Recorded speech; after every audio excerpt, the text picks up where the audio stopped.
Building on my previous print of the classic Omnitrix, I wanted to share my thoughts on how I believe the recalibrated Omnitrix might change how we see the Omnitrix's functions. If you haven't checked out my previous video, you can watch it here for a little more context, as this video adds onto its concepts. But without further ado, if you like original art and sci-fi, hit that subscribe button to support the channel as it grows. Now let's get into how the recalibrated Omnitrix really works. One major explanation I gave for the watch's ability to shift into a newer, sleeker model out of the blue was that there was, in some way or another, a galvanic mechamorph that serves as the watch's artificial intelligence, which gives the watch its ability to move and shift.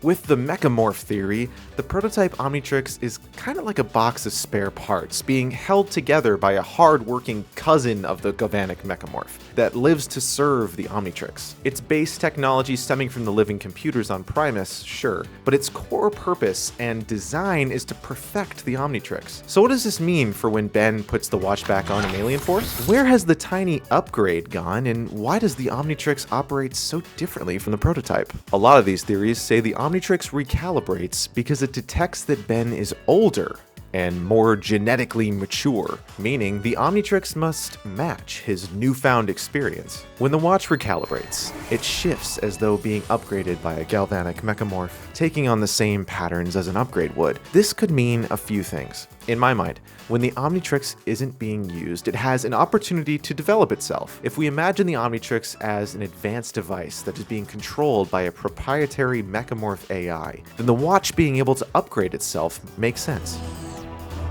It never did that before.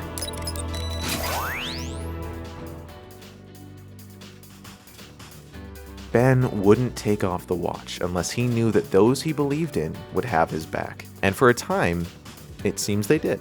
But when duty called, even though he was hesitant, he put the watch right back on and continued to be the hero he always was. And you earned the chance to have a normal life. You put that thing back on, and that's pretty much it for normal.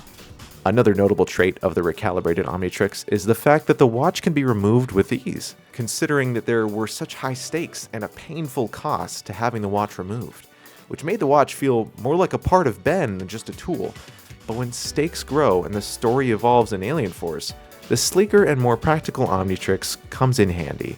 Just like with Earth technology, the more our tech advances, the sleeker it gets. Azimuth likely wanted the Omnitrix to be less bulky, not only because it's something you have to wear constantly, but also so it can be more easily concealed from onlookers and evildoers. Speaking of being seen by people, let's talk about the holograms. Why does this Omnitrix do this? Well, to better serve Azimuth's goals of communicating with other species, it's possible he wanted to make it clearer to the species that Ben is talking to what species he is about to turn into or should turn into. It would be scary if Ben's talking to a race of mole people underground and they watch him dial up way big, collapsing their entire home. Azimuth is aware that Ben hasn't put the Omnitrix on in a while. He wants to help keep him accountable by announcing to others around him what he's about to turn into, as well as make it easier for Ben to select an alien. The holograms are a natural progression. With improved access to the codon stream comes improved aliens. It's possible that the new playlist of aliens were also orchestrated by Azimuth like a little present to Ben, choosing aliens that he thinks Ben would get a hold of easily and quickly. Which, speaking of getting a hold of things quickly, let's talk about the new intelligence. What was once comparable to a living IT guy in the shape of a little squishy galvanic mechamorph is now a full-on powerhouse of an AI. After melding with Ben for so long, the mechamorph, or AI, that went on all those adventures with Ben has taken a piece of him and absorbed it.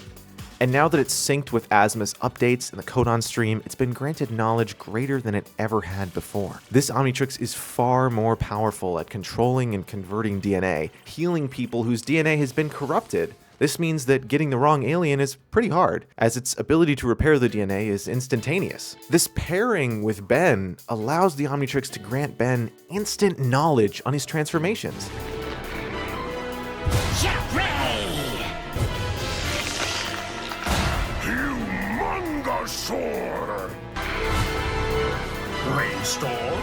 Knowing exactly how to move and fight with them, unlike in the original series when he had to figure out how to use them on his own. I don't love that he already has a brandable name that he shouts before ever seeing the alien before.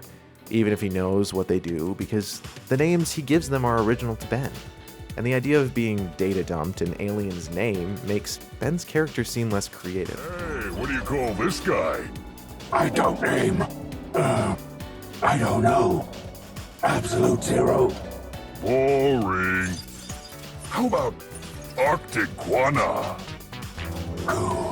Now, the Alien Force Omnitrix is extremely different from its classic series counterpart, and builds on its existing technology in a really interesting way.